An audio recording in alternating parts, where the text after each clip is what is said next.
صل على سيدنا ومولانا محمد وعلى سيدنا علي وسيدتنا فاطمة وسيدتنا زينب وسيدنا حسن وسيدنا حسين وعلى آله وصحبه وبارك وسلم وآله وصحبه وبارك وسلم.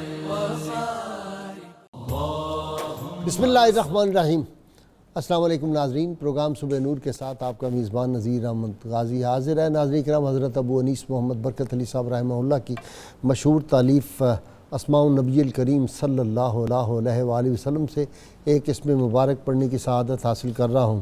سیدنا صاحب الشرع صلی اللہ علیہ وآلہ وسلم، ہمارے سردار شریعت والے، درود و سلام بھیجے اللہ آپ صلی اللہ علیہ وسلم، آپ کی آل پاک اور آپ کے صحابہ کرام پر.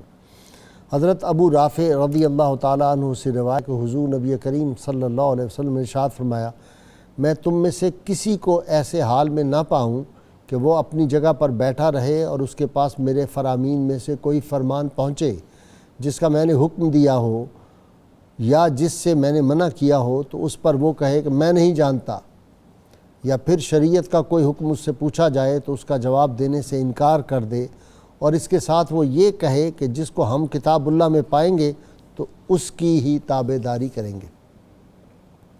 ناظرین کرام، آج ہماری ممدوح شخصیت ایک ایسی شخصیت ہے جن کے والد گرامی عظیم محدث بھی تھے، مفسر بھی تھے، بہت بڑے صوفی اور سب سے بڑھ کے عظیم عاشق رسول صلی اللہ علیہ وسلم، حضور سید عالمین صلی اللہ علیہ وسلم کی ایک ایک سنت اور ایک ایک جگہ آپ صلی اللہ علیہ وسلم میں اگر کہیں جا کے نوافل ادا کیے، نماز پڑھی ہے، ان جگہوں پہ جا کے سجدہ کرتے تھے. آپ صلی اللہ علیہ وسلم کے جو ممبر مبارک تھا اس پہ آتے تھے، اپنا ہاتھ اس پہ پھیرتے، اپنے چہرے پہ اس کو ملتے. عظیم عاشق رسول تھے. اگر آپ صلی اللہ علیہ وسلم کسی درخت کے نیچے سے گزرے اور آپ نے اپنی گردن پاک جو تھی وہ جھکائی ٹہنیوں کی وجہ سے، وہ ٹہنیاں نہیں بھی لیکن وہ اس سنت پہ بھی عمل کرتے تھے، جا کے اپنی گردن کو بھی جھکاتے تھے. ان کے دادا اس ہستی پاک کے وہ تھے جن کے بارے میں رحمت کونین صلی اللہ علیہ وسلم ارشاد فرمایا، اگر میرے بعد کوئی نبی ہونا ہوتا تو عمر ہوتا، لیکن لا نبی بعدی، میرے بعد تو کوئی نبی نہیں، نبوت کا دروازہ بند ہو گیا. ان کے دادا جان کی یہ شان ہے کہ جہاں ابلیس ان کو دیکھ لے شیطان بھاگ جاتا ہے، راستہ بدل لیتا ہے. ان کی جلالت شان یہ ہے. اور پھر وہی تھے جنہوں نے ایسی حکومت کر کے دکھائی اور اتنے بڑے فاتح کہ ان کی حکومت میں سورج غروب نہیں ہوتا تھا. یہ ہستی پاک وہ تھی جو علم و عمل اور زہد و تقوی کا پیکر تھے. اپنے والد سے بھی انہوں نے اکتساب فیض کیا اور جید صحابہ سے، سب سے بڑھ کے ام المومنین سیدہ عائشہ صدیقہ طیبہ طاہرہ رضی اللہ تعالیٰ عنہ سے انہوں نے اکتساب فیض کیا. سیدنا ابو ہریرہ سے کیا، سیدنا ابو لبابہ سے کیا، اپنے چچا زید بن خطاب رضی اللہ تعالیٰ عنہ سے کیا، سیدنا ابو ایوب انصاری سے کیا. ان سب سے اکتساب فیض کیا اور پھر اس علم کے منبع کو اپنے سینے میں جو محفوظ کیا تو اس کو آگے کس طرح پھیلایا انہوں نے کہ ان کے جو شاگرد تھے ان میں عمر بن دینار، امام زہری، موسیٰ بن عقبہ جیسے عظیم محدثین، اور ایک لمبی تفصیل اور فہرست ہے. اور فقہائے مدینہ جو بڑے فقہائے مدینہ تھے ان میں ان کا شمار ہوتا ہے. اور ان کی نسبت دیکھیے کہ یہ امام زین العابدین کے خالہ زاد بھائی ہیں. ننیال کی طرف سے بادشاہوں کی اولاد، ددیال کی طرف سے صوفی، فاتح، مفسر، محدث. اور ان کے بارے میں امام مالک رحمۃ اللہ علیہ نے جو ارشاد فرمایا، آپ نے فرمایا کہ میں نے ان کی زندگی کا مطالعہ کیا اور صحابہ کرام اور سلف صالحین کے عین مشابہ تھے. ان کی ایک ایک بات جو تھی وہ سنت رسول صلی اللہ علیہ وسلم کے مطابق ہوتی تھی. اور پھر ان کی وہ جو حق گوئی تھی اس کا عالم یہ تھا کہ حجاج بن یوسف جیسے ظالم کے سامنے بھی جا کے حق کی بات کی ہے انہوں نے. اور حشام بن عبد الملک جیسا بادشاہ جب آتا ہے اور آ کے کہتا ہے مجھے کچھ تو ارشاد فرمائیں کہ میں آپ کو کیا خدمات آپ کو پیش کروں یا کوئی ضروریات ہوں، تو کہا رب کے گھر میں بیٹھ کے ہم غیر اللہ سے نہیں مانگا کرتے، اللہ سے شرم آتی ہے. اور سیدنا عمر بن عبدالعزیز جن کو خلیفہ راشد بھی کہا جاتا ہے اور ان میں شمار کیا جاتا ہے، ان کا زہد، تقوی، عظمت، رفت، سیدنا عمر بن عبدالعزیز جیسی شخصیات ان سے اکتساب فیض کرتی، ان سے رہنمائی لیتے تھے جب کوئی مشکل آتی تھی۔ اور اس سے بھی بڑھ کے آخری بات یہ عرض کر دوں کہ سیدنا امام حسین امام علی مقام کی شہزادی سیدہ فاطمہ جو تھی، وہ بھی جب کوئی اہم مشورہ کرنا ہوتا تھا تو ان کی طرف رجوع کرتی تھی۔ اللہم صلی علی سیدنا و مولانا محمد وعلی سیدنا علی و سیدتنا فاطمہ و سیدتنا زینب و سیدنا حسن و سیدنا حسین وعلى آله وصحبه وبارك وسلم اللهم صل على سيدنا ومولانا محمد وعلى سيدنا علي وسيدتنا فاطمة وسيدتنا زينب وسيدنا حسن وسيدنا حسين وعلى آله وصحبه وبارك وسلم۔ میں ابتدا کر رہا ہوں جناب ظہیر بٹ صاحب سے۔ جی بٹ صاحب، بسم اللہ الرحمن الرحیم۔ بہت شکریہ جناب غادی صاحب، آپ نے جیسا کہ ذکر فرمایا آج کی ہماری ممدوح شخصیت بڑی ہی صاحب فضل و کمال ہیں، بڑی بلند پایا نسبتوں کی امین ہیں۔ یقیناً جن کے دادا جان غیظ المنافقین، امیر المؤمنین، مراد رسول، عزت اسلام حضرت عمر فاروق رضی اللہ تعالی عنہ ہوں، اور جن کے سسر بھی ہیں رسول اللہ صلی اللہ علیہ وسلم کے، جی حضرت عمر فاروق رضی اللہ، آقا علیہ السلام، جی آپ کی صاحبزادی ام المومنین سیدہ حفصہ رضی اللہ تعالی عنہا یہ ام المومنین ہیں، ان کی پھوپھی جان، جی ان کی پھپھو جان لگتی ہیں، حضرت سالم رضی اللہ تعالی عنہ۔ تو جن کے دادا جان حضرت عمر فاروق ہوں اور جن کے والد گرامی عظیم عاشق رسول حضرت عبداللہ بن عمر رضی اللہ تعالی عنہما ہوں، یقیناً اتنی عظیم نسبتوں کی حامل شخصیت کوئی معمولی نہیں ہے۔ لیکن غازی صاحب اس کے ساتھ ساتھ جو بہت بڑا کمال یہ ہے کہ اتنی نسبتوں کو پانے کے بعد فقط اس پر اکتفا کر کے آپ نہیں بیٹھے، کیونکہ نسبتیں یہ تو ایک وہبی چیز ہیں جو اللہ تبارک و تعالی جس کو چاہے عطا فرما دیتا ہے، لیکن انہوں نے اپنے کسب سے، اپنی محنت سے، زہد و ورع میں، تقوی و احتیاط میں اور فضل و کمال میں جو نام پیدا کیا ہے وہ اپنی مثال آپ ہے۔ بڑی منصب جو ہوتا ہے وہ حاصل تو ہو جاتا ہے نسبی طور پہ بھی، اس کو مینٹین کرنا جو ہے یہ اصل بات ہے، یہ بہت مشکل کام ہے۔ اور آج کی دنیا میں بھی آپ دیکھیں تو بہت سے لوگ ہیں جو فقط نسبتوں کے سہارے ساری زندگی گزار دیتے ہیں۔ اقبال نے اسی لیے کہا تھا زاغوں کے تصرف میں عقابوں کے نشے من، جی۔ اور آج حضرت سالم بن عبداللہ رضی اللہ تعالیٰ عنہ کا تذکرہ اس لیے بھی بہت ضروری ہے کہ یہ شخصیت اتنے فضل و کمال کے باوجود سادگی میں، دنیا سے بے رغبتی میں، حق گوئی میں، الغرض وہ تمام اعلیٰ اخلاق اور انسانی اوصاف جو کسی شخصیت کو باکمال بنا سکتے ہیں، وہ تمام کے تمام اوصاف آپ کی ذات میں بدرجہ اتم پائے جاتے ہیں۔ آپ کی پیدائش حضرت سیدنا عثمان غنی رضی اللہ تعالیٰ عنہ کے زمانے خلافت میں ہوئی، اور آپ نے طویل عمر پا کر 106 ہجری میں مدینہ طیبہ میں آپ کا وصال ہوا۔ جیسا کہ آپ نے ذکر کیا، آپ کا بچپن جو ہے وہ عظیم المرتبت ہستیوں کی بارگاہ میں اکتساب فیض کرتے گزرا ہے۔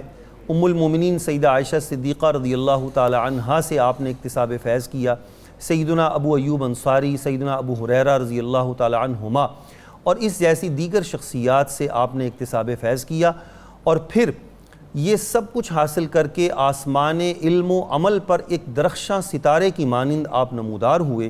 لیکن ان سب صفات کے باوجود آپ کی شخصیت میں جو سادگی کا عنصر ہے، انکساری آخری درجے کی، وہ اپنی مثال آپ ہے۔ تاریخ بتاتی ہے کہ ایک مرتبہ آپ سلیمان بن عبد الملک کے دربار میں انتہائی سادہ لباس میں ملبوس ہو کر تشریف لے گئے۔ خلیفہ بھی آپ کی انتہائی قدر و قیمت رکھتا تھا، آپ پر بہت زیادہ مہربان تھا، اس نے آپ کو اپنے تخت پر پاس بٹھا لیا۔ اچھا، باہر سے ریسیو کرتا تھا آ کے؟ جی، ان کو باہر کے دروازے، شاہی محل کے دروازے سے خود چل کے یہ دونوں خلفاء ان کو ریسیو کرتے تھے؟ بھائی صاحب، جو علم دوست لوگ ہوتے ہیں وہ چاہے عوام الناس میں ہوں، چاہے وہ مسند اقتدار پر فائز ہوں، جو علم دوست لوگ ہیں وہ یقیناً علماء کی قدر کرتے ہیں۔ اسی لیے ہم آپ کی بہت قدر کرتے ہیں۔ وہ اللہ کریم جزائے خیر عطا فرمائے، ہم تو اہل علم کی خاک کے برابر بھی نہیں بدر ہیں۔ الزمان قادری کی بھی بہت کرتے ہیں، اور ڈاکٹر سعیدی ہمارا برخوردار یہ ہے۔ تو علماء کرام کی کفش برداری کا صدقہ ہے، اللہ تبارک و تعالیٰ قبول فرمائے۔ تو میں یہ عرض کر رہا تھا کہ جب آپ خلیفہ سلیمان بن عبد الملک کے دربار میں پہنچے اور اس نے آپ کو اپنے تخت پر اپنے ساتھ بٹھایا تو حاسدین سے یہ گوارا نہ ہوا۔ ایک شخص جو بڑے قیمتی لباس میں ملبوس تھا، اس نے بڑے کٹے جلے انداز میں یہ کہا کہ کیا یہ شخص کوئی اچھا لباس پہن کر خلیفہ کے دربار میں نہیں آ سکتا تھا؟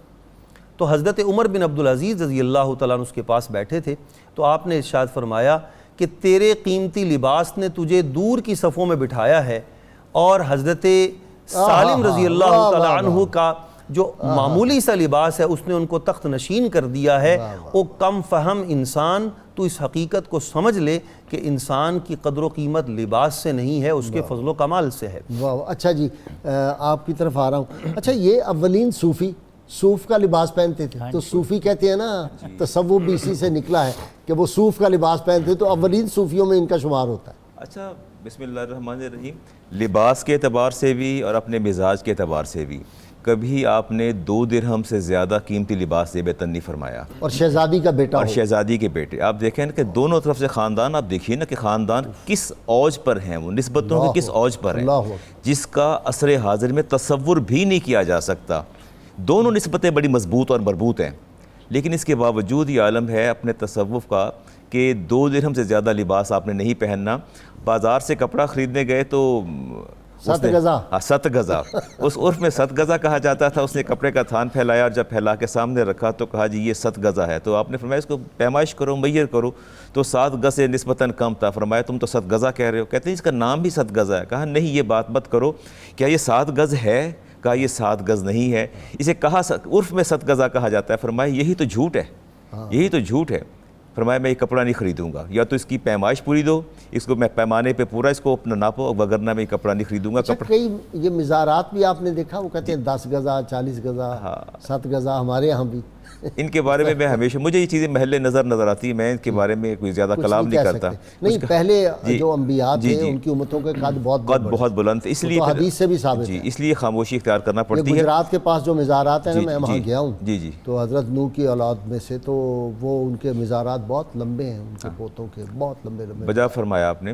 اچھا، والد کی اولاد سے محبت ایک فطری سا عمل ہے، اور اس میں کوئی شک نہیں ہے، لیکن آپ دیکھیے محبت کا ایک پیرایا بھی ہے اور ایک وقت بھی ہے۔ جب بچہ چھوٹا ہوتا ہے بندہ اس کو بوسہ دیتا ہے، محبت سے گلے لگاتا ہے، لیکن جو اولاد بڑی ہوتی جاتی ہے تو انسان کے پیرامیٹرز جو ہیں وہ ڈیسائیڈڈ ہوتے ہیں۔ اور موہن سنگھ دیوانے کا ایک شعر سن لیں، جی جی جی، ڈاکٹر سعیدی کا بڑا ذوق ہے۔ اچھا، موہن سنگھ دیوانے نے کہا کہ بچے جیا پھل نہ ڈٹھا، واہ جتنا کچا اتنا ہی میٹھا۔ واہ، سبحان اللہ۔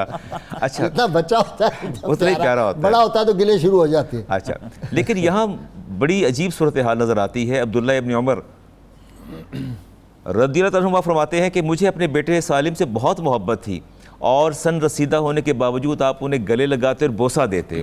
اس پر لوگوں نے اعتراض کیا، جی بات یہ ہے کہ آپ کی یہ غیر معتدل محبت یہ ہمارے لیے بڑی عجب معاملہ ہے۔ آپ نے فرمایا تم میری اس غیر معتدل محبت پر نکتہ چینی کرتے، تمہیں کیا پتہ کہ سالم کا مقام میرے نزدیک کیا ہے؟ اگرچہ میری اور بھی اولاد ہے، لیکن میری محبتوں کے دھارے اور رخ جو ہے وہ سالم بن عبداللہ کی طرف ہے، ان کی طرف ہے۔ آپ فرماتے ہیں کہ یلعموننی فی سالم علومہم، تم مجھے اس کے بارے میں ملامت کرتے ہو اور میں تمہیں ملامت کرتا ہوں۔ تم میری محبت کو غیر معتدل کہتے ہو اور اس پر نکتہ چینی کرتے ہو، تم مجھے ملامت کرے، میں تمہیں ملامت کرتا ہوں۔ جلدۃ بین العین والانف سالم، تم کیا جانو کہ سالم میرے نزدیک ناک اور آنکھ کے درمیانی حصے کی مانند ہے، جلد کی مانند ہے۔ یہ والی جگہ، that is the most sensitive اور موسٹ امپورٹنٹ جو یہ جگہ ہے۔ اور آپ دیکھیے کہ اس سے مزاج کا پتہ چلتا ہے، مزاج کا پتہ چل جاتا ہے۔ اور آپ دیکھیے کہ سب سے اہم اور significant part of the body جو ہے وہ آپ کا چہرہ ہے، اور چہرے کے خد و خال جو ہیں اسی سے آپ کا انر باہر آتا ہے، اور فیس جو انڈیکس آف مائنڈ بھی ہے۔ آپ دیکھیے پتہ چلتا ہے فرمایا جتنا یہ حساس ہے، اس کی محبت میرے نزدیک کتنی حساس ہے، یہ میری بصارت بھی ہے اور میری قوت شامہ بھی ہے۔ اگر یہ دونوں چیزیں نہ ہو تو انسان ادھورا ناتمام ہوتا ہے۔ تو آپ نے فرمایا کہ میں سالم کے بغیر اپنے آپ کو ادھورا ناتمام سمجھتا ہوں، میری محبت اس حد درجے کی، اور مجھے ملامت نہ کیا کرو۔ محدث بھی تھے، احادیث بھی انہوں نے ان سے کئی انہوں نے روایت کی۔ جی بلا شبہ۔ بسم اللہ الرحمن الرحیم۔ سب سے اچھا یہاں یہ بھی ایک بات ہو جائے کہ رسول اللہ صلی اللہ علیہ وسلم کا وہ ارشاد گرامی خیر القرون قرنی ثم الذین یلونہم ثم الذین یلونہم، اور یہ فرمانا کہ جنہوں نے مجھے دیکھا جو اس کو دیکھا وہ آگ سے محفوظ ہو گئے، جنہوں نے ان کو آگے دیکھا تو تابعی ہے، صحابہ کی زیارت کی ہے، ان کو تو کی زیارت کی ہے، کچھ علماء نے سید التابعین قرار دیا ہے ان کو۔ اچھا ہاں سید التابعین قرار دیا۔ میں ایک دلچسپ بات سے آغاز کرتا ہوں جو ہمارے ذوق کو جلا بخشے گی۔ حضرت سعید ابن مسیب رضی اللہ عنہ راوی ہیں، وہ کہتے ہیں کہ مجھ سے خود پوچھا حضرت عبداللہ ابن عمر نے، لما سمیت ابن سالمن، میں نے اپنے اس بیٹے کا نام سالم کیوں رکھا ہے؟ تو میں نے عرض کی حضور میں تو نہیں جانتا۔ تو فرمانے لگے بے اسم سالم مولا ابی حذیفہ، میں نے ابو حذیفہ کے غلام سالم کے نام پر ان کا نام سالم رکھا ہے۔ اب وہ کون تھے جو جنگ یمامہ میں ایک مورچہ بند ہو گئے تھے اور کھڑے ہو کر لڑے تھے، اور رسول اللہ صلی اللہ علیہ وسلم سے ان کی محبت جو ہے وہ اس انتہا پر تھی کہ وہ ضرب المثل بن گئی، گھٹنوں تک اپنے آپ کو انہوں گھٹنوں تک نے گڑا کھود کے اور وہ اس کے اندر کر لیا، تاکہ اور قیادت بخشی گئی تھی۔ اور یہ وہی سالم تھے جب ہجرت ہوئی تھی تو کبار مہاجرین جو تھے، حضرت عمر بھی ان میں شامل ہوتے تھے، ان کے پیچھے مسجد قباء میں نماز پڑھتے تھے، یہ مسجد قباء میں امام تھے۔ سبحان اللہ۔ اور یہ دیکھیں یہ کیسی نسبت ہے، اور یہ عجیب بات یہ ہے کہ تاریخ اسلام میں یہ تو ہو سکتا تھا کہ آزاد لوگوں کے نام پر نام رکھے جائیں، لیکن بلال کے نام پر، سلمان کے نام پر، سالم کے نام پر، غلاموں کے نام پر نام رکھے جا رہے ہیں، اس لیے کہ یہ غلامان مصطفیٰ صلی اللہ علیہ وسلم۔ تو یہ لکھی ہے فلپ پٹی نے بات ہسٹری آف دی عربز میں کہ یہ عجیب بات ہے کہ مسلمانوں کے ہاں جو بھی بچہ پیدا ہوتا ہے یا تو اس کا نام اپنے پیغمبر صلی اللہ علیہ وسلم کے نام پہ محمد احمد رکھتے ہیں، یا ان کے صفاتی نام رکھتے ہیں مجتبیٰ مرتضیٰ، یا ان نے کہا کہ پھر وہ نام رکھتے ہیں ان کے غلاموں کے، بلال، اویس اور ان کے صحابہ کے نام پہ۔ اس نے کہا یہ عجیب بات ہے، جو بھی بچہ پیدا ہو پہلی مسلمانوں کی کوشش ہوتی ہے اس کا نام کو اس طرح کا رکھا جائے۔ جی دوسرا آپ نے حدیث کے حوالے سے پوچھا تھا، امام احمد بن حنبل اور اسحاق ابن راہویہ کہتے ہیں جو اصح الاسانید ہے، جو چین ہوتی ہے حدیث بیان کرنے کی، سند جسے کہتے ہیں، وہ ہے الزہری عن سالم عن ابن عمر۔ یہ جو ہے اصح الاسانید سب سے زیادہ صحیح ترین سند ہے، اس کو قرار دیا جاتا ہے۔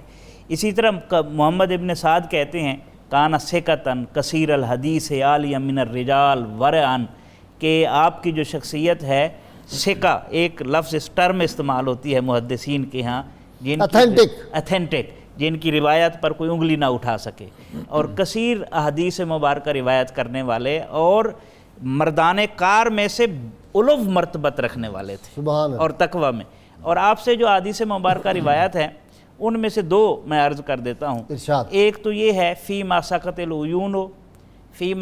العیون والانہار، کہ جس کو چشمہ پانی دے جس زمین کو، جس کو نہریں پانی دیں، اور بارش جس کو پانی دے، اس میں عشر ہوگا۔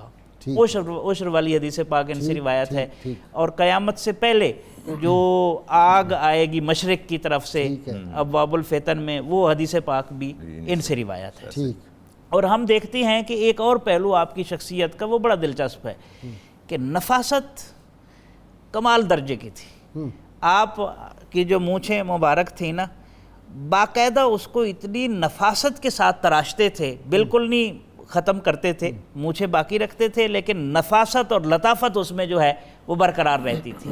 اور آپ کی شخصیت کا ایک پہلو یہ بھی ہے کہ آپ بچوں سے بڑی محبت کرتے تھے۔ ہمارے جو اسلاف تھے نا، اس وقت کی ضرورت ہے، یہ لاک ڈاؤن کی وجہ سے عام طور پر بچوں پر سختی بھی زیادہ ہو گئی ہے، چونکہ وہ گھر میں بندہ ہوتا ہے۔ نہیں، عام حالات میں بھی ہم کہتے ہیں مسجدوں بچوں کو پیچھے لے جاؤ فلاں، بڑی سختی سے بیان کیا جاتا ہے ان کے بارے میں کہ خالد ابن ابی بکر کہتے ہیں کہ جب حضرت سالم گھر میں داخل ہوتے اور دیکھتے کہ ہم کھیل رہے ہیں تو ہمیں پکڑ لیتے اور اپنی چادر جو کملی ہوتی تھی کندھے پر اس کے پلو کے ساتھ جو ہے نا وہ ہمارے چہرے پر مارتے تھے اور دل لگی کرتے تھے۔ اور اسی طرح ایک اور ان کے حوالے سے ملتا ہے کہ آپ یتیموں کی کفالت کیا کرتے تھے اور بے شمار یتیم ان کی کفالت میں تھے، اور پھر اکٹھا کرتے ان کے لیے چیزیں لاتے، سامنے رکھتے اور کہتے کہ اب ان چیزوں میں سے تم جو پسند کرتے اٹھا لو۔ یعنی یہ نہیں کہ چیز لی ہے اور لے کر دے دی ہے کہ یہی لینی ہے، نہیں، چیزیں لے آتے، سامنے رکھتے، اس سے بڑھ کر دل جوئی کیا ہو سکتی ہے؟ دیکھیں نا، یہ سنت مصطفیٰ صلی اللہ علیہ وسلم بٹ صاحب کہ آپ صلی اللہ علیہ وسلم کا بھی غیر مسلموں نے لکھا ہے، بے شمار کتابوں میں حوالے دے سکتا ہوں کہ آپ صلی اللہ علیہ وسلم جاتے تھے تو بچے آپ کا پلو پکڑ لیتے تھے، دست اقدس کو پکڑ لیتے تھے، اور پھر وہ کہتے تھے ہمیں وہ آپ سلام میں خود بچوں کو سلام میں پہل فرماتے ہیں، سلام اور نہیں کہ ہمیں مٹھائی لے کے دیں، ہمیں کھجوریں لے کے دیں، ہمیں جو بھی اس وقت تھی، تو وہ کہتے ہیں کہ سویٹس لے کے ان کو تقسیم کرتے تھے۔ یہ بھی ایک طریقہ ہے۔ اور صوفیاء کے بھی، ہاں حضرت یہ جو تھے معروف کرخی، وہ عید والے دن گٹھلیاں چن رہے تھے، تو کسی نے پوچھا کیوں؟ ان کا وہ ایک یتیم بچہ ہے تو میں اس کے لیے یہ کھجوریں چن رہا ہوں تاکہ اس کو بیچ کے اس کو نئے کپڑے لے دوں۔ تو حضرت سری سکتی رحمۃ اللہ ہاتھ جوڑ دیے، ان کا جناب جانے دیں، یہ بچہ میرے حوالے کریں۔ وہ لے گئے، اس کو جا کے نئے کپڑے پہنائے۔ مطلب یہ ہمارے صوفیاء کا خاص عمل۔ بھائی صاحب، آقا علیہ الصلوۃ والسلام کی وہ جو مشہور حدیث پاک ہے جس کا مفہوم یہ بنتا ہے کہ آپ نماز کی حالت میں اپنی تلاوت اور قرات کو مختصر فرما دیتے، اس وجہ سے کہ پیچھے کسی بچے کے رونے کی آواز آ رہی ہے تو اس کی والدہ کی توجہ اس میں جو ہے وہ نہیں رہے گی۔ تو یہ بچوں پر شفقت آقا کریم صلی اللہ تعالیٰ علیہ وآلہ وسلم کی سنت مبارکہ ہے، اور ہمارے تمام اسلاف سنت نبوی کے جہاں پیروکار تھے، اس کے ساتھ ساتھ انسانیت کے ساتھ انتہائی محبت کرنے والے، ہمدردی رکھنے والے اور پیار کرنے والے۔ دوش مصطفیٰ صلی اللہ علیہ وسلم پہ کھیلے حسنین کریمین، اور نماز کی حالت میں سجدہ لمبا کر دیا، ان کو نہ تکلیف۔ سبحان اللہ، سبحان اللہ۔ میں آپ کی شخصیت کا ایک پہلو اور عرض کرنا چاہ رہا ہوں، یہاں ایک اور بات بھی کر دوں، کسی کے خیال میں یہ نہ آئے کہ صرف اپنے نواسوں سے ہی پیار نہیں، اسامہ بن زید کا منہ بھی دھوتے تھے، سبحان اللہ، ناک بھی صاف کرتے تھے۔ کتنی محبت سے فرمایا کہ اگر یہ لڑکی ہوتا تو میں اس کو اس کے کانوں میں بالیاں ڈالتا، چوڑیاں ڈالتا۔ سبحان اللہ۔ بھائی صاحب، جب غلاموں کو زمین پہ لٹا کے اوپر سے آگ برساتا ہوا سورج اور نیچے سے تنور کی طرح ابلتی ہوئی گرم زمین، اور ان کو سخت اذیتیں دی جا رہی، ایک وہ منظر تھا جو چشم فلک نے دیکھا، اور پھر انہی غلاموں کو رسول اللہ صلی اللہ علیہ وسلم کے پیچھے اونٹنی پر سوار ہو کر فتح مکہ کے موقع پر جب دیکھا تو یقیناً پوری دنیا کی کایا پلٹ کے رکھ دیا آقا کریم صلی اللہ علیہ وسلم نے، اور پوری دنیا کو کرم نے آدمی کا بول بالا کر دیا، خاک کے ذروں کو ہم دوش سریا کر دیا۔ سبحان اللہ۔ کس نے ذروں کو اٹھایا اور صحرا کر دیا، کس نے قطروں کو ملایا اور دریا کر دیا، کس کی حکمت نے کیا کیا در یتیم، یتیموں کو کیا در یتیم، اور غلاموں کو زمانے بھر کا مولا کر دیا۔ یہ ہے بات۔ سبحان اللہ۔ جی، یہ سارا فیض آقا کریم صلی اللہ علیہ وسلم کی نگاہ کرم کا ہے۔ حضرت سالم کی بات میں عرض کرنے لگا تھا کہ آپ کی شخصیت کا ایک پہلو یہ ہے کہ آپ عقائد کے معاملے میں سلف صالحین کے بے غبار اور درست عقیدے پر بڑی سختی سے کاربند تھے، اور نت نئے فتنے جو اس دور میں جنم لے رہے تھے ان کے حوالے سے آپ کا انتہائی سخت رویہ تھا۔ اللہم صلی علی سیدنا و مولانا محمد وعلی سیدنا علی و سیدتنا فاطمہ و سیدتنا زینب و سیدنا حسن و سیدنا حسین وعلی آلہ و صحبہ و بارک وسلم۔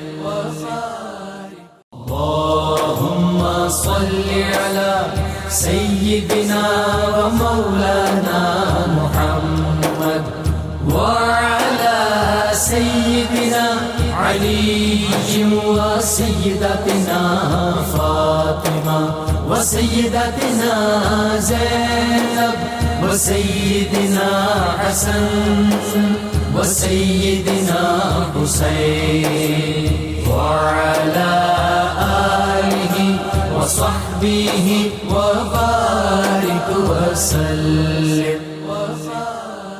ڈاکٹر سعیدی صاحب آپ کی طرف حضرت سالم رضی اللہ تعالیٰ عنہ. یہ حضرت جو آپ بات قادری صاحب سے فرما رہے تھے، یہ جو عشق ہے نا، یہ کھڑے ہونے کی جرت عطا کرتا ہے، ٹھیک، ہمت عطا کرتا ہے، اور جتنے بھی سہارے ہیں سبک کرتے ہیں، عزت نفس بڑھاتا ہے سہارا تیرا. ٹھیک.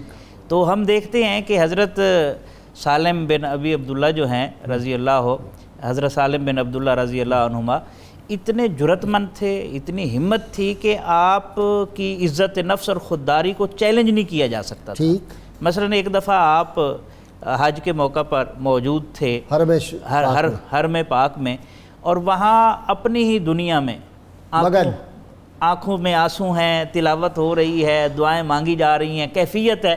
وقت کا خلیفہ آ کر جو ہے وہ بیٹھ گیا، حکمران ہشام کہا جاتا ہے کہ موجود ہے، وہ آ کر بیٹھ گیا. تو جیسے ہی آپ دعا سے فارغ ہوئے، آپ نے توجہ نہیں کی، تو اس نے سلام کیا. تو سلام کے بعد کہنے لگا سلنی حاجتن اقضی حالک یا ابا عمر، اے ابو عمر آپ مجھ سے کوئی فرمائش کریں، میں آپ کی کوئی ضرورت پوری کروں. تو حضرت سالم نے سنی انسنی کر دی. فلم یجب شیء، کسی چیز کا انہوں نے حضرت سالم نے جواب نہیں دیا. اور ادھر لوگوں کا رش تھا، کوئی آپ سے سوال پوچھ رہا ہے، کوئی فتویٰ پوچھ رہا ہے، کوئی حدیث کا سبق لے رہا ہے، کوئی ذاتی نصیحت کر رہا ہے. اب وقت کا حکمران جو ہے وہ منظر دیکھ رہا ہے، اور جیسے ہی آپ حرم سے باہر نکلے تو وہ بھی آگے آ کر کھڑا ہو گیا حرم کی حدود کے باہر. تو پھر اس نے کہا، پہلے جب ہونتے باہر آ گئے. اچھا وہ جملہ میں دہرا دیتا ہوں جو آپ نے انٹرو میں فرمایا تھا.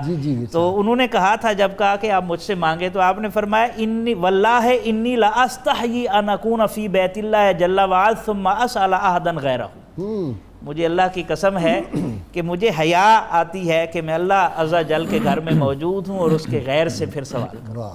تو خیر آپ باہر آ گئے، حرم پاک سے جب باہر آئے تو وہ پھر سامنے آ گیا اور کہنے لگا کہ اب آپ حرم سے باہر آ گئے ہیں تو اب آپ فرمائیں. تو آپ نے بڑے اعتماد سے اسی جرت اور استقامت کے ساتھ فرمایا، میں آپ سے کیا مانگوں، من حوائج دنیا ام من حوائج الآخرہ، دنیا کی حاجتیں آپ سے مانگوں یا آخرت کی حاجتیں آپ سے طلب کروں. وہ سٹ پٹا گیا ہشام جو ہے، کہنے لگا جی آخرت تو میرے بس میں نہیں ہے، آپ دنیا کی حوائج مجھ سے حاجات بیان کریں، میں پوری کر دیتا ہوں. آپ نے فرمایا اننی لم اطلب حوائج الدنیا ممن یملکھا، میں نے تو دنیا کی حاجتیں اس سے طلب نہیں کی جو اس کا مالک ہے. فکیف اطلبھا ممن لا یملکھا، کہ میں اس سے کیسے مانگوں جو اس کا مالک ہی نہیں ہے. اللہ ہمیں بن مانگے یہ ساری نعمتیں دے رہا ہے اور مجھے کبھی مانگنے کی ضرورت محسوس نہیں ہوئی. یعنی یہ ہے جب عشق سکھاتا ہے آداب خود آگاہی، کھلتے ہیں غلاموں پر اسرار شہنشاہی. کہ وقت کا سلطان جو ہے وہ قدموں میں آ کر ہمت کر رہا ہے، منت کر رہا ہے کہ کچھ لے لے، اور یہ ان کی کیفیت ہے کہ کسی اور طرف نظر اٹھتی ہی نہیں ہے. صوف کا لباس پہننے والے جو ہیں ان کے درباروں میں ہم نے دیکھا ہے بادشاہ آئے. بھائی صاحب وہ جو کہا گیا نا کہ بئس الفقیر علی باب الامیر، تو اگر صحیح کوئی فقیر ہے، اللہ کا محتاج ہے، جس کو در خداوندی کی محتاجی کی نعمت میسر ہے، اسے تخت شاہی کی کیا حاجت ہے؟ بالکل صحیح. یہ اچھا جی، سیدنا عمر بن عبدالعزیز رضی اللہ تعالیٰ بھائی صاحب وہ بھی ایک بڑی اٹھتی تھی ان کی نگاہ، بڑی شاندار یہ نصیحت ہے جس کی طرف آپ نے پہلے بھی اشارہ فرمایا تھا. حضرت عمر بن عبدالعزیز رضی اللہ تعالیٰ عنہ نے ایک مرتبہ آپ سے گزارش کی کہ آپ مجھے کچھ نصیحت فرمائیے. آپ نے جو نصیحت فرمائی ہے انتہائی اختصار کے ساتھ، لیکن اس میں دنیا و آخرت کا سب کچھ جو ہے وہ آپ نے سمو دیا ہے. آپ نے ارشاد فرمایا کہ اے عمر، ان بادشاہوں کو یاد کرو جن کی وہ آنکھیں بے نور ہو چکی ہیں، جو کبھی لذت نظر سے سیر نہیں ہوا کرتی تھی، اور ان کے وہ پیٹ پھٹ چکے ہیں جو کبھی ایوان نعمت سے آسودہ نہیں ہوا کرتے تھے. آج وہ گورستان میں پڑے ہیں اور ٹوٹی ہوئی شکستہ قبروں میں پڑے ہیں، اور ان سے اتنا تعفن اور عفونت اٹھ رہی ہے کہ اگر وہ ہمارے قریب ہوتے تو ہماری ناک نہ دی جاتی. تم ان کو یاد کرو. یہ آپ کا فکر آخرت کی طرف متوجہ کرنے کا ایک ایسا حسین انداز ہے جس نے دنیا کی بے ثباتی، ناپائیداری اور اس کے فانی ہونے کے تمام تر پردے جو عام طور پر انسانوں کی آنکھوں میں پڑ جاتے ہیں ان تمام پردوں کو اٹھا دیا، اس لیے کہ جب انسان کو اقتدار ملتا ہے تو پھر وہ یہی سمجھتا ہے کہ میں ہی اس پر فائز ہوں اور میں ہمیشہ اس پر رہوں گا۔ حالانکہ اگر انسان غور کرے تو کسی شاعر نے کیا خوب کہا ہے کہ آپ سے پہلے بھی کوئی اس پہ تخت نشین تھا، اسے بھی اپنے ہونے کا اتنا ہی یقین تھا۔ اور حضور غوث پاک فرماتے ہیں حبیب جالب نے کہا ہے، یہ حبیب جالب کا شعر ہے۔ تو حضور غوث پاک کا ایک فرمان ہے، آپ فرماتے ہیں کہ کبھی کبھی قبرستان جا کر شکستہ اور ٹوٹی ہوئی قبروں کو دیکھا کرو کہ کیسے کیسے حسینوں کی مٹی خراب ہو رہی ہے۔ تو یہ جب انسان کے دل میں فکر آخرت آتی ہے تو اللہ تبارک و تعالیٰ اسے ہر فکر سے آزاد فرما دیتا ہے۔ اور یہ سوچنا چاہیے کہ وَتِلْكَ الْأَيَّامُ نُدَاوِلُهَا بَيْنَ النَّاسِ، سدا بادشاہی اس بادشاہ کی ہے، فقط اللہ کریم کے لیے۔ باقی سب بتان حاضری۔ وَتُعِزُّ مَن تَشَاءُ وَتُذِلُّ مَن تَشَاءُ، جسے چاہے وہ عزت کے تاج پہنائے اور جسے چاہے ذلت اور پستی جی کے جڑوں قادری میں صاحب حکمراں ہیں بس وہی، باقی بتان حاضری، وہی احکم الحاکمین ہے بس۔ اور آپ کے سامنے کیسے کیسے لوگ پیبندے خاک ہو گئے، ان کا نام و نشان مٹ گئے۔ اچھا لیکن جب بندہ اقتدار میں ہوتا ہے نا تو یہ باتیں اس کے اندر نہیں جاتی۔ آپ نے صحیح فرمایا، لیکن یہ وہ گھرانے ہیں جنہوں نے اقتدار جن کے پاس ہونے کے باوجود انہوں نے کبھی اقتدار پر نظر نہیں رکھی۔ آپ دیکھیے کہ آج ویٹ لفٹنگ اور باڈی بلڈنگ ہماری تن سازی نوجوان مائل ہیں اور وہ سمجھتے ہیں کہ بدن جو ہے اسی طرح خوبصورت بن سکتا ہے۔ آپ کا معمول دیکھیے کہ آپ نے احرام باندھا اور سب آپ کا جسم کو دیکھ رہے تھے، اس کی شادابی اور اس کی فرحت دیکھ کے شادابی محسوس کی اور تر و تازگی محسوس کی۔ مسلز دیکھے، پوچھا کہ آپ کیا کھاتے ہیں؟ فرمایا کچھ بھی نہیں کھاتا، میں تو سوکھی روٹی اور زیتون، اس کے علاوہ میری کوئی خوراک نہیں۔ فرمایا کیسے کھاتے ہیں؟ میں ڈھانک کے رکھ دیتا ہوں، جب بھوک لگتی ہے شدید بھوک لگتی ہے تو کھا لیتا ہوں۔ اور یہی معمول آپ کے دادا کا تھا سیدنا عمر فاروق، اور یہی معمول والد گرامی کا تھا۔ کسی نے عبداللہ ابن عمر کو چورن پیش کیا یہ پھکی کہ ہاضمے کے لیے، فرمایا مجھے اس کی ضرورت نہیں ہے، کبھی ایسی نوبت نہیں آئی۔ وہ کھانے میں لوگ اتنے محتاط تھے۔ وہ کیا تھا حکیم، مجھے اس وقت نام ذہن سے نکل گیا، جو مدینہ شریف میں آیا تھا، غیر مسلم تھا، تو اس نے کہا کہ میں مطلب کھولنا چاہتا ہوں، آپ صلی اللہ علیہ وسلم نے فرمایا کھول لو۔ مہینے کے بعد گیا بڑا مایوس ہو کے، کہ نہیں میں جا رہا ہوں۔ کیا پوچھا کہ کیوں؟ کہنے لگا جی ہاں کوئی بیماری نہیں ہوتا۔ آپ نے فرمایا کہ جب تک بھوک نہ لگ جائے یہ لوگ کھانا نہیں کھاتے، اور جب کھاتے ہیں تو پہلے ہی ہاتھ کھینچ لیتے ہیں۔ بالکل صحیح فرمایا، پیٹ بھر کے نہیں یہ کھاتے۔ تو میں یہ کہتا ہوں کہ بہت زیادہ کھانے سے یا مرغن غذائیں کھانے سے شادابی بدن پر نہیں آتی۔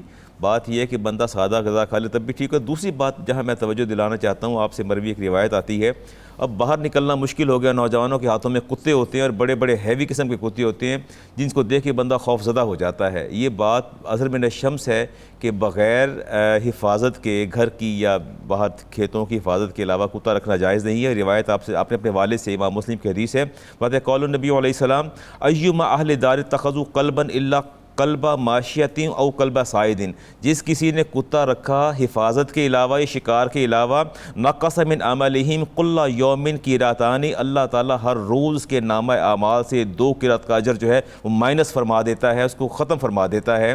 تو میں یہ پیغام دینا چاہتا ہوں کہ نوجوانوں کے جن کے ہاتھوں میں کتے ہوتے ہیں اور باہر نکلنے والے راہ گیروں کو وہ خوف زدہ کرتے ہیں، انہیں یہ خیال ہونا چاہیے کہ ان کی عبادتیں ریاضتیں اللہ تعالیٰ ضائع فرما دے گا اگر انہیں مسلمانوں کو خوف زدہ کیا۔ اس پر خاص توجہ دینی چاہیے۔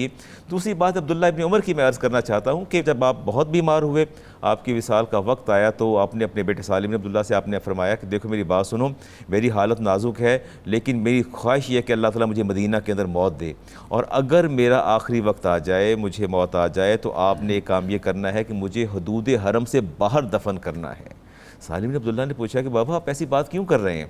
حرم سے باہر، فرمایا کہ میں نے جس سرزمین سے ہجرت کی ہے میں یہ چاہتا ہوں کہ میں دوبارہ وہ میرا وہاں میں پیوندے مدفن نہ بنے، میں نے یہاں سے ہجرت کر لی۔ محبت آپ دیکھیں، آپ ایمان کی پختگی دیکھیں کہ ایمان کی پختگی کیسی ہے، کہ وہ بھی حرم ہے وہ بھی حرم ہے، لیکن ترجیح کس کو دے رہے ہیں اور مائل مزاج مائل کس طرح کا قرب۔ اللہم صلی علی سیدنا و مولانا محمد وعلی سیدنا علی و سیدتنا فاطمہ و سیدتنا زینب و سیدنا حسن و سیدنا حسین وعلی آلہ وصحبه وبارك وسلم.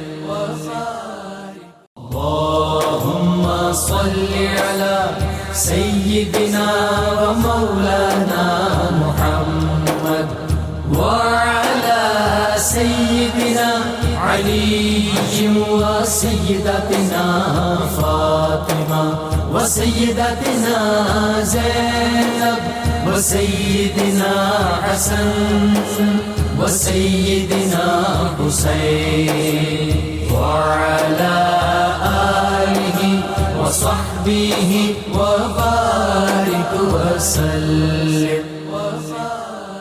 ناظرین کرام، کتاب الشفا سے نسخے کا وقت ہو گیا جی. یہ مہروں کے درد کا علاج ہے. چینی کی 7 پلیٹوں پر سورۃ الاعلیٰ کی آیت نمبر 15 تا 18 زعفران سے لکھ کر روغن زیتون سے دھو لیں اور اسی روغن زیتون سے مالش کریں.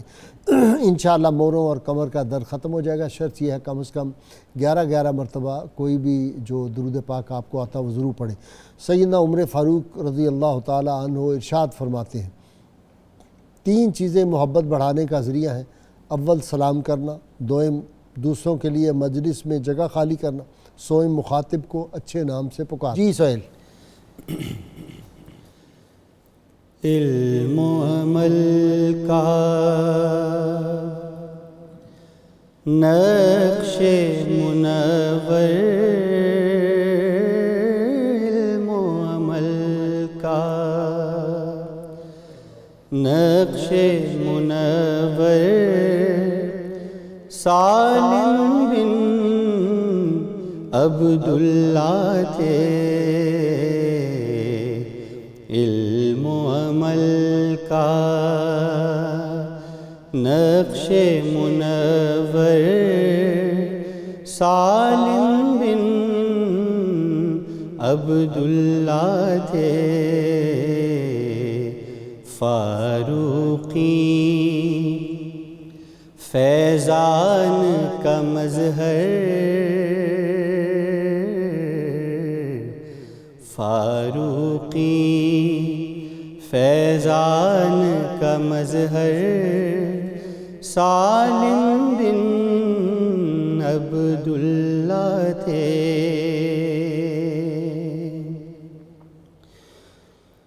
وہ تھے محدث ان کی فقاہت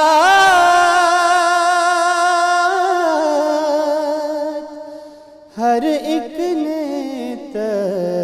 تسلیم ہے کی. وہ تھے محدث ان کی فقاہت ہر ایک نے تسلیم ہے کی. بانٹتے سب کو علم کے گوہر، سالم بن عبداللہ تھے. بانٹتے سب کو علم کے گوہر، سالم بن عبداللہ تھے.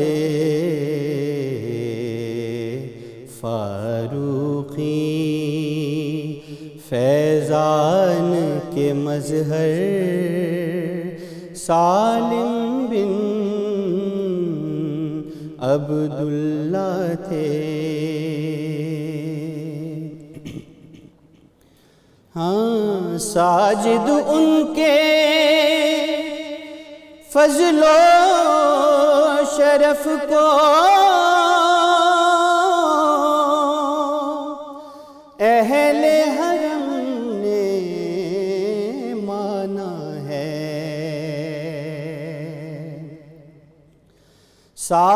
ساجد ان کے فضل و شرف کو اہل حرم نے مانا ہے. عابد و زاہد عشق کا پیکر سالم بن عبداللہ تھے، عابد و زاہد عشق کا پیکر سالم بن عبداللہ تھے، علم و عمل کا نقش منور سالم بن عبداللہ تھے، فاروقی فیضان کا مظہر سالم بن عبداللہ تھے، فاروقی فیضان کا مظہر سالم بن عبداللہ تھے۔ صلی علی سیدنا و مولانا محمد وعلى سيدنا علي وسيدتنا فاطمة وسيدتنا زينب وسيدنا حسن وسيدنا حسين وعلى آله وصحبه وبارك وسلم۔